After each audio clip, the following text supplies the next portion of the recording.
This is Hubwonk. I'm Joe Salvaggi. Welcome to Hubwonk, a podcast of Pioneer Institute, a think tank in Boston. Of the nearly 8 million migrants fleeing the war-ravaged country of Ukraine in the past year, only 1,610 have been accepted by the US as refugees. Policymakers, aware that the slow and Byzantine refugee system is unsuited for this enormous crisis, have developed new targeted migrant admission programs that streamline the application process and enlist the help and generosity of concerned American residents. On January 18th, the Biden administration announced a new pilot program called Welcome Corps, which empowers groups of 5 residents to provide, quote, friendship, guidance, and financial support, unquote, for those in the refugee resettlement program. This appeal to the goodwill of Americans aspires to both increase the number of refugees resettled, but also to better ensure a more successful economic integration for those leaving Europe's poorest country.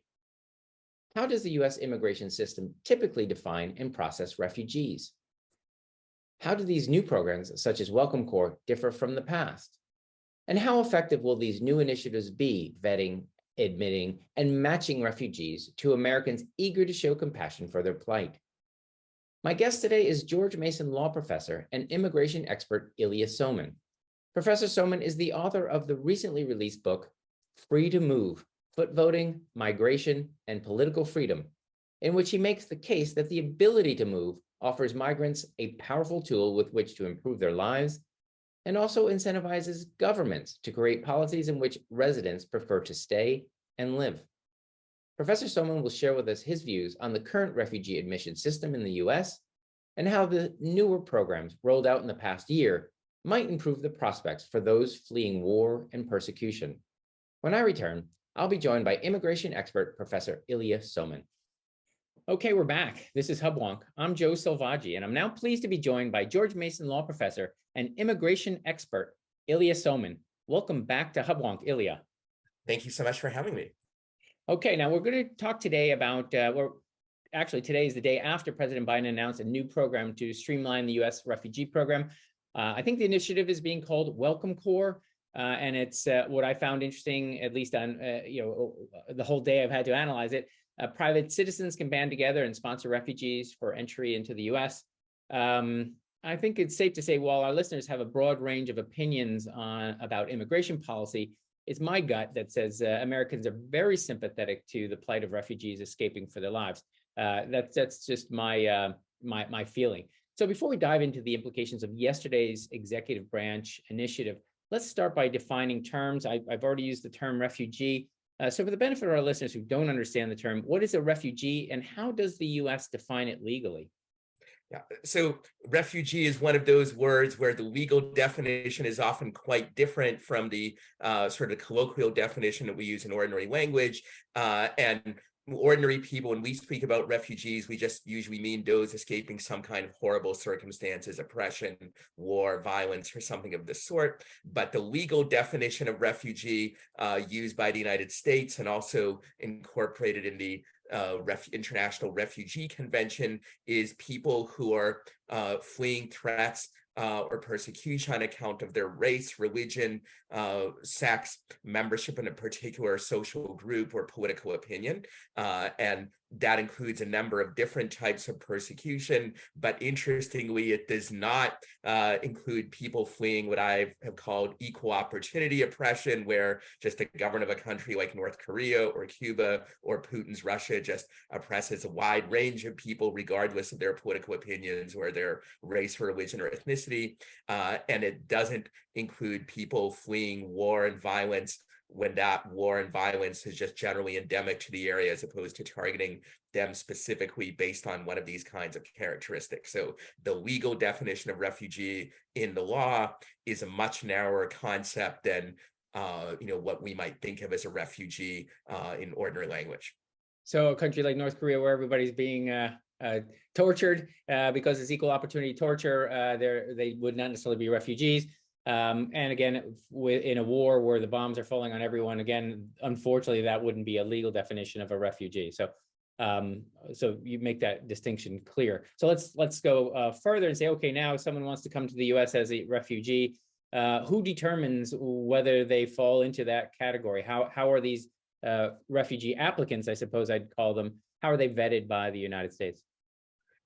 Currently, the answer is very, very slowly and very, very inefficiently. You can try to apply, and the State Department has a relevant agency which will try to vet you and go over your application. But this process has always been fairly slow and inefficient, and in recent years, even more so, to the point where it can take many months or years. And then even after that, under the system, at least as it existed before yesterday, you would then have to be assigned to one of several officially recognized refugee resettlement agencies, which could also take some time before they can actually enable you to move to the United States.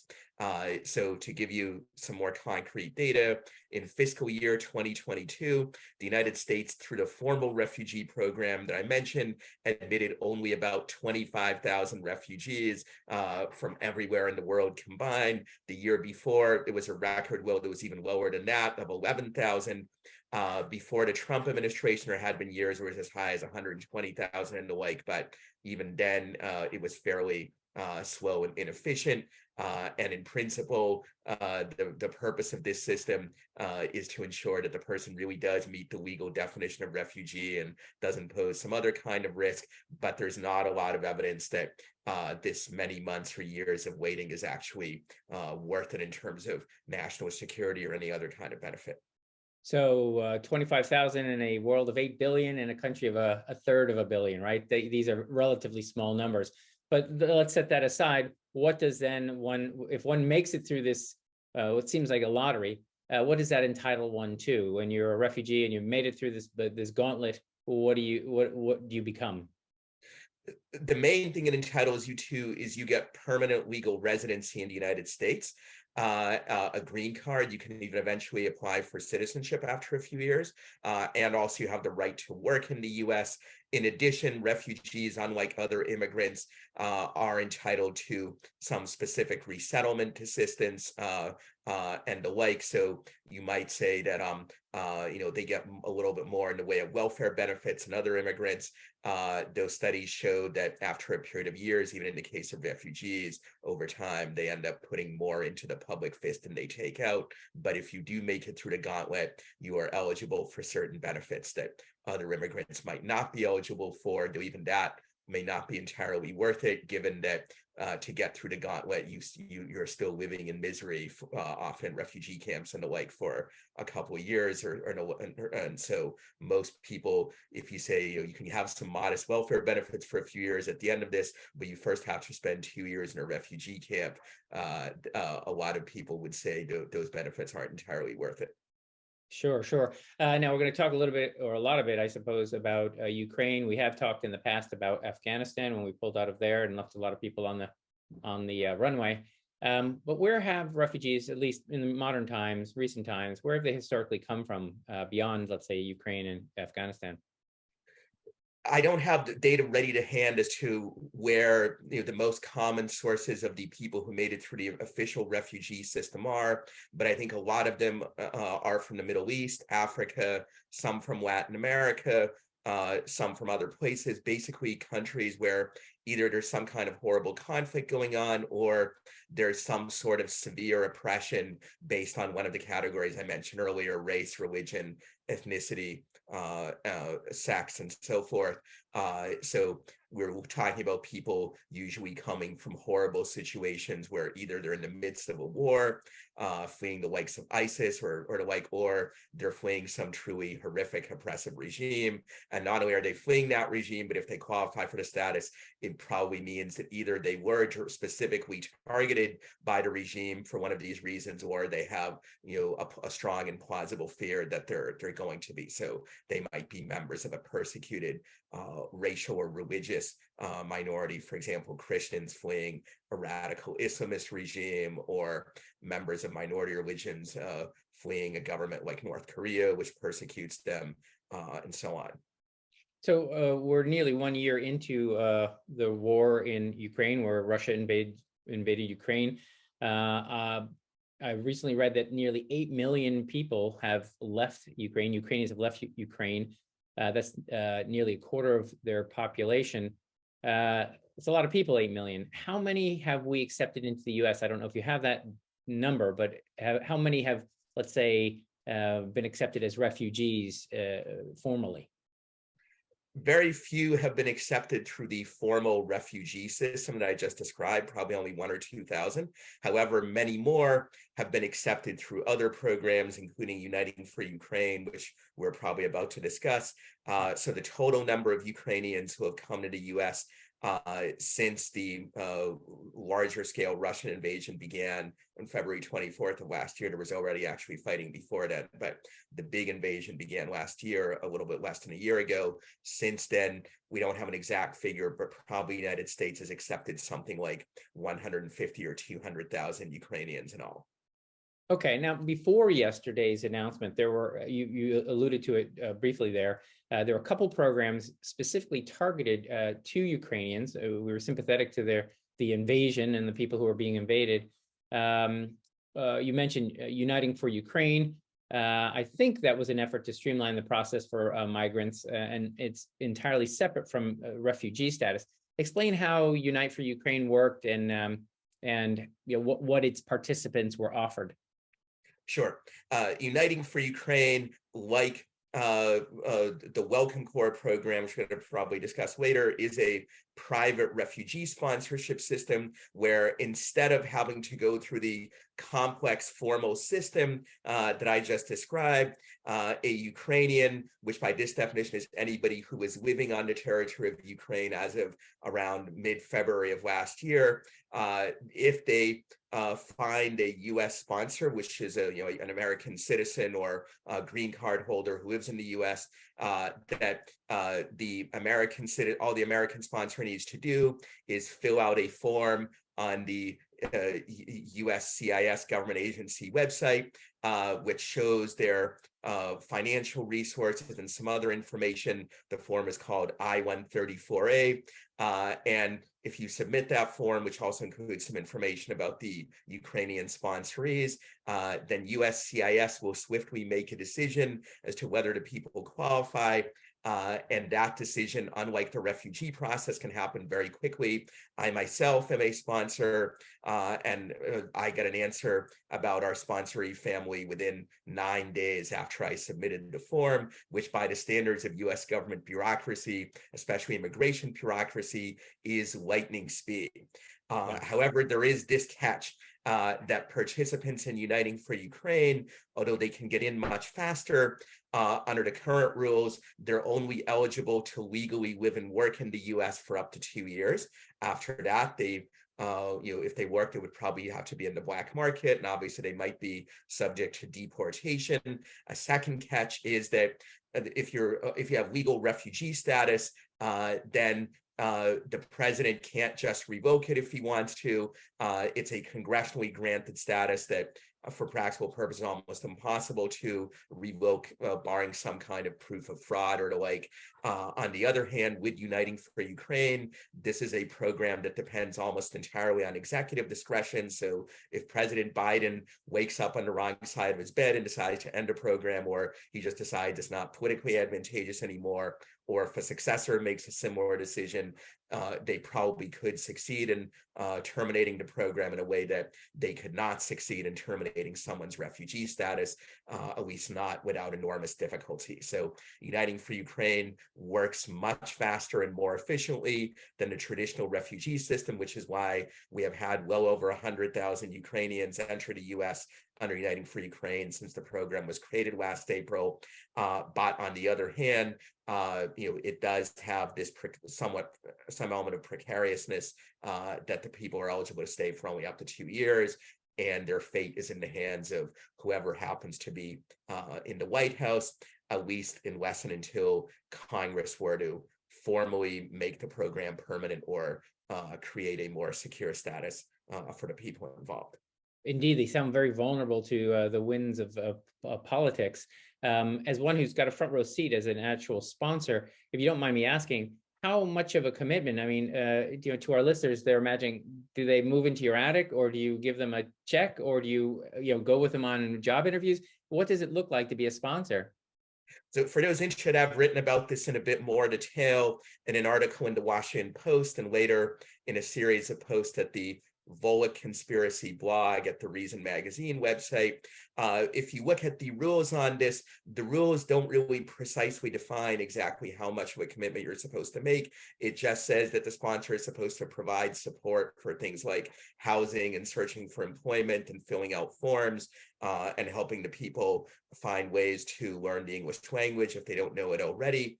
As a practical matter, the amount of support that you provide is to a considerable degree just determined by what you agree on with the sponsorees. But the real support that they get is the right to live and work in the United States, as probably you and perhaps some of your listeners know. We have a major labor shortage in many parts of the economy, and most of the migrants, the vast majority, they want to work. They see the importance of that opportunity. So, that's how they support themselves. I would add also, and I've seen this misconception a number of times, there is no requirement that the people actually live in your house, or even if they live in the same community that you're in. In the case of our sponsoree family, they wanted from the beginning to go to Florida, whereas we live in Northern Virginia because they have friends in Florida who came there earlier. And also there are a lot of job opportunities in Florida, and housing is somewhat cheaper than in Northern Virginia, where for a variety of reasons, we have very restrictive zoning that makes it hard to build new housing in response to demand. That's actually a problem you might want to do another podcast on. But moving along, the real way that the refugees or migrants, technically they're not legal refugees, support themselves is by working. And that is actually the way immigrants have supported themselves throughout American history. So they get the benefit of working and thereby integrating into society. And we get, among other things, get the benefit of the work that they do, which we very badly need. Indeed, they may have gone to Florida for the tax policy, but again, that would be a different show. So let's not go there. Yeah. So I had not discussed the tax policy issue with them, but obviously Florida does not have an income tax, and that has enabled Florida to attract internal migrants from other states in the U.S. That may be another broadcast I've also written about, sort of internal voting with your feet within the United States, and tax policy certainly is a factor there. Indeed. Okay, so let's get to the program that was announced yesterday, because we've been talking around it. So it's very, very different from Uniting for Ukraine. And it comes in two phases. Again, I find it fascinating. It sounds similar to the program you're involved with, but it involves groups of Americans getting together and then coming up with some money. So tell our listeners about this new program. Sure. So this program, which should not be confused with Uniting for Ukraine, is in some ways broader than Uniting for Ukraine, but in other ways it's narrower. Unlike Uniting for Ukraine, it's potentially available to people from all over the world. And also, unlike for Uniting for Ukraine, migrants who get through this program do have official refugee status, which means they can stay in the U.S. permanently. They have access to a few potential welfare benefits the Uniting for Ukraine participants don't have, and they have some other more modest advantages. On the other hand, this program has significant limitations. One is that those who participate in, at least in the first phase of it, they have to go through the lengthy and laborious vetting process that I mentioned earlier with respect to the traditional refugee program, and they have to fit the legal definition of a refugee as opposed to just the layperson's definition. So they have to have evidence that they've been persecuted or have a plausible fear of persecution for one of the range of reasons that we talked about earlier. So that limits it. And obviously having to already be in the sort of a State Department pipeline, that is a long and laborious process. The innovation in the Welcome Corps program is that previously in the traditional refugee system, even after you run the gauntlet of the State Department, so to speak, you would have to be resettled to enter the US by one of several officially recognized refugee resettlement agencies.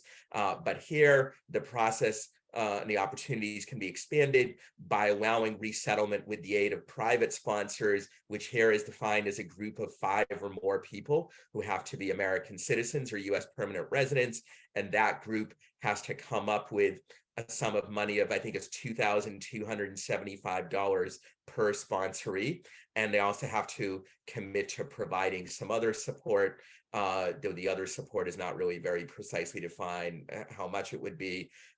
And as with Uniting for Ukraine, they have to fill out some forms testifying to their resources and the like. I have not yet looked at the forms for Welcome Course. I don't know fully what they entail, but there already is a website for Welcome Core that the government has set up where groups of 5 or more can apply to be sponsors.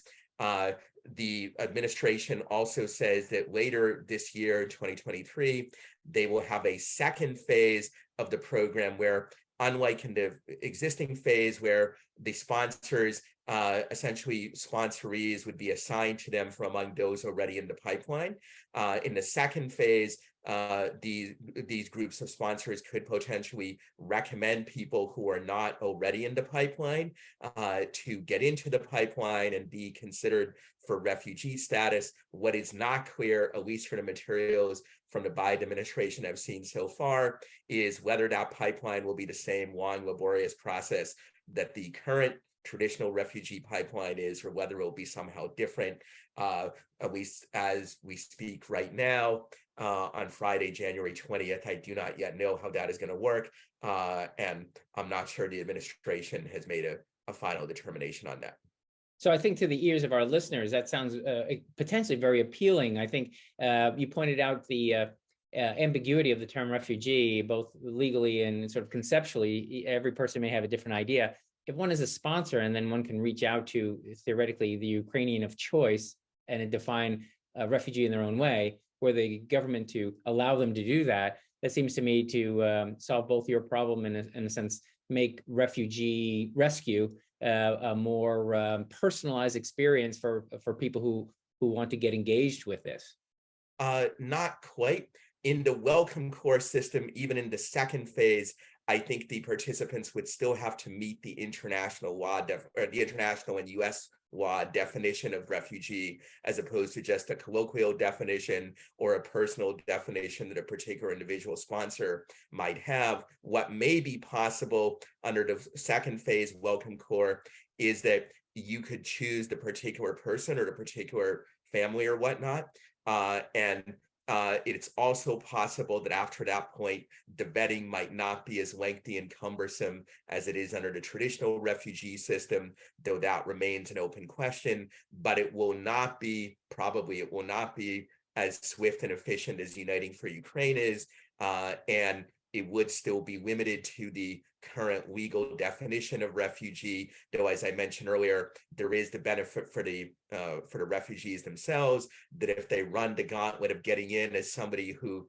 fits the legal definition of refugee, then they get permanent status in the U.S., as opposed to just the 2 years that you have under Uniting for Ukraine. And that is the rules similar to Uniting for Ukraine are also in place for 4 Latin American countries, to which the Biden administration a couple of weeks ago expanded a Uniting for Ukraine-like system, which now covers migrants fleeing the countries of Cuba, Nicaragua, Venezuela, and Haiti. Interesting to note that in 3 of these countries have socialist or communist regimes. So we're talking about people fleeing, that sort of oppression. Indeed, indeed. So you mentioned earlier that these groups, I think it's groups of 5 that can sponsor a refugee. They raised $2,275. That doesn't seem like a lot. I mean, these are folks coming from the poorest country in Europe. That was the case before the war, coming all the way to the U.S. And you said the commitment of those sponsors beyond the dollar is vague. What does the U.S. government contribute? Is there a lump sum that they offer these refugees when coming all this way? There is not a lump sum either. And I should note that the people in Welcome Core, they aren't just from Ukraine. They can be from anywhere in the world, potentially, so long as they meet the legal definition of refugee, though in practice, legal people who meet that definition overwhelmingly do come from poor countries. There's only a relatively few who come from more wealthy ones. In terms of the US government, there's not a specific lump sum. However, they are eligible for some amount of resettlement assistance. I'm not sure exactly how much, and they are eligible for what is a kind of Medicaid-like health insurance program, though once they start to work, eventually they would become affluent enough that they wouldn't be eligible for that anymore, just as Americans sort of work their way out of Medicaid once they reach a certain level of income. And there are a few other things like that. But the big difference welfare-wise between being a refugee and being most other kinds of immigrant is that you are eligible for some sort of resettlement assistance. Now, I'm going to put on the hat of a listener who may have a jaundiced view of immigration policy and not be eager to invite people into the country despite the horrible conditions they may be trying to escape. If a listener's number one concern is that these new arrivals will either not integrate or not be successful, or fall into either a criminal or government dependent life, what does the government do to ensure their success? And do you have any, as an expert in the field, any sense of what either sponsors or government programs can do, or which of these programs work well for ensuring that these potentially new Americans integrate successfully into their new lives? The best way to help immigrants of almost all kinds integrate successfully into their new lives is to authorize them to work as quickly as possible, which all of the programs that we mentioned, Yearning for Ukraine, Welcome Corps, and so on, they do that. Data overwhelmingly show that immigrants of all kinds, for which we have data, have higher labor force participation rates than native-born Americans do. They also have lower violent crime rates than native-born Americans do. The latter is true even for illegal immigrants coming from Latin America, who are stereotypically associated with crime, but an illegal immigrant from El Salvador actually has a lower crime rate on average than a native-born American of the same age and sex. Obviously, for both Americans and immigrants, younger people and males have somewhat higher crime rates than other groups for obvious reasons I don't think we need to dwell on. But what enables the greatest success is letting people work. We have the advantage, it's not as good as it ideally should be, we have the advantage of having a dynamic economy with all sorts of job opportunities, and people integrate best and also contribute to American society best if they can work. And the vast majority of immigrants, including those in these programs, do want to do just that. There are also obviously other things that can be done. I think private sponsors, while they, or perhaps I should say we, since I'm one of them, we are not really the heroes of the story. The actual heroes are the immigrants themselves, but we can at the margin give people advice, help them work their way through the bureaucracy. We can also make them aware of opportunities to do things like learn English and apply for jobs and so forth. And I think that can speed up the process.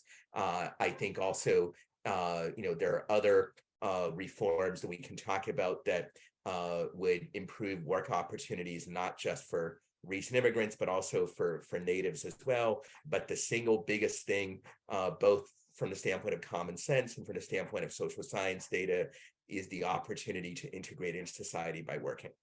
Indeed. I think what may animate some of our friends on the left and the right, both for and against immigration, is I think the left certainly sees it potential political allies of new arrivals. To my reckoning, every immigrant I know works very hard and falls somewhere far to the right of me politically. So I'm not as concerned that these new arrivals will definitely line up to the left of me politically. So, but that's again a topic for another podcast. Sure. You are very engaged with this topic. We've talked about your work in your books and your work academically. What is it about immigration policy that motivates you, draws you to this topic? Why, again, you sponsored a refugee. What brings you to this issue so passionately? I think it's a combination of two things. One of them has to do with my life as an academic and how it developed. I only mentioned that one briefly. It's probably of much less interest to the listeners. I originally started out studying voting with your feet within federal systems, like within the United States and other federal countries, and found that it's a powerful mode of political choice that enables people to choose what government policies they want to live under. And also it's a tremendous source of opportunity and enhancement of freedom. People can move to places where there's better opportunities. And it gradually occurred to me that, hey, international migration is similar to this, only the potential gains are much better and much larger, because when you think about whatever you believe is the best governed American state compared to what everything is the worst, there's probably a substantial difference, but it's much, much less than a difference between the US and Cuba, or the US and the conditions facing Ukrainians and others fleeing Putin's oppression, or people fleeing the Chinese Communist Party and so forth.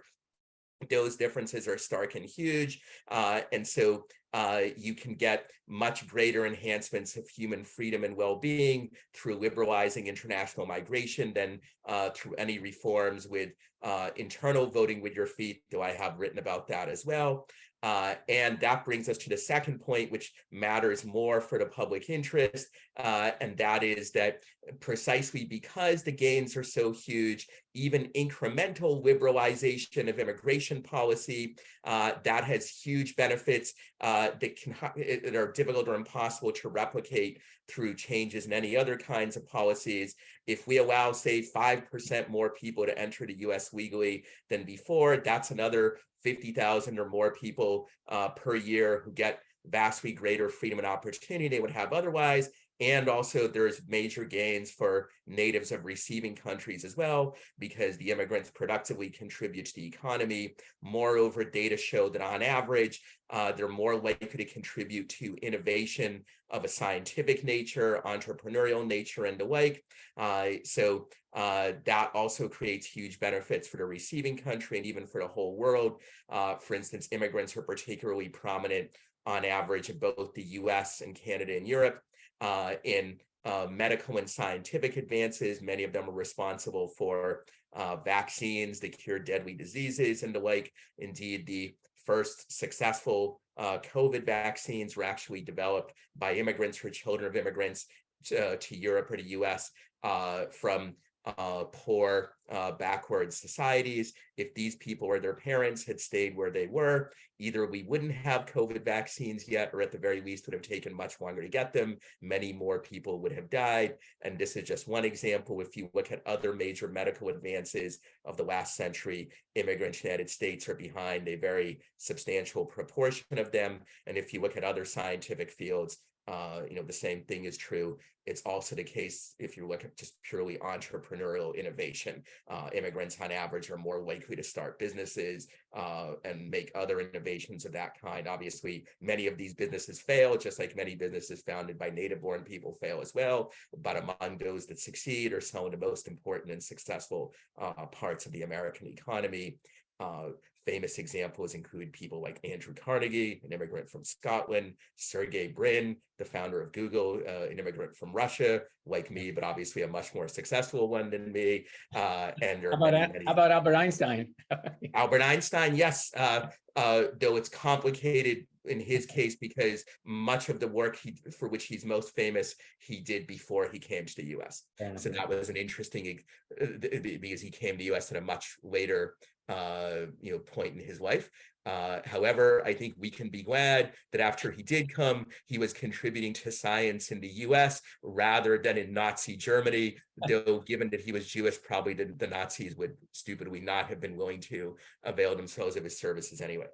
Indeed. All right. Well, I think our listeners are energized. Hopefully they've been persuaded by the value and merit of having a little more liberalized immigration policy. Where can our listeners learn first more about Welcome Corps? Is there, you mentioned a website. Do you have that? So I don't have the link memorized. However, I wrote a blog post yesterday about Welcome Corps, and that blog post includes a link to the Welcome Corps website where potential sponsors can sign up. Uniting for Ukraine, there are also ways to sign up to participate in that.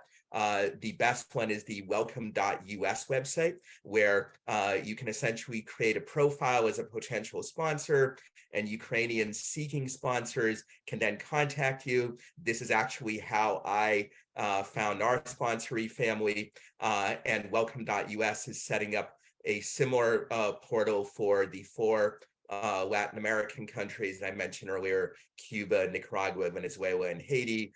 And that is available as well. And then once you are paired up with a potential sponsoree, if in that program, you can just fill out form I-134, which I mentioned earlier, which can be found at the USCIS website. You can just Google form I-134A, and you get the site where you can sign up. Which of course now begs the question of we'll run out of time. Where can our listeners find your wonderful thought pieces, essays, your writing? Sure. So I have a website you can find just by Googling my name, Ilya Soman. In addition, I wrote a piece about Uniting for Ukraine in the Washington Post just about a couple of weeks ago. That piece is also available without a paywall at the Cato Institute website. They reprinted it with permission and without a paywall. I also blog regularly at the Volokh Conspiracy website at Reason Magazine. Volokh is spelled Volokh. And you can probably find a lot of my writings about the Ukraine refugee crisis and related matters just by Googling my name in Ukraine. Wonderful. Well, we've run out of time and we've got a lot of information for our listeners. I really appreciate you joining me again on the podcast, Ilya. You've been a great guest. I appreciate your time. Thank you very much for having me. I'll also mention, in the spirit of shameless self-promotion, I actually have an entire book about immigration issues and really voting with your feet issues, including domestic ones, called Free to Move: Foot Voting, Migration, and Political Freedom. It's available at fine Amazon outlets near you and other online websites. You can even buy it directly from the Oxford University Press website. And half of all the royalties generated by this book, they go to causes supporting refugees. Wonderful. Well, that's good. It's not a shameless plug. We've done a earlier podcast on the book. It's an excellent book. I recommend it. So again, thank you for your writing, for your work, and for your time. Thank you so much for having me, and great questions. Sure. This has been another episode of Hubwonk. If you enjoyed today's show, there are several ways to support Hubwonk and Pioneer Institute. It would be easier for you and better for us if you subscribe to Hubwonk on your iTunes podcatcher. If you'd like to make it easier for others to find Hubwonk, we would be very grateful if you offer a 5-star rating or a favorable review. We're always grateful if you want to share Hubwonk with friends. If you have ideas or comments or suggestions for me about future Hubwonk episodes, you're welcome to email me at hubwonk@pioneerinstitute.org. Please join me next week for a new episode of Hubwonk.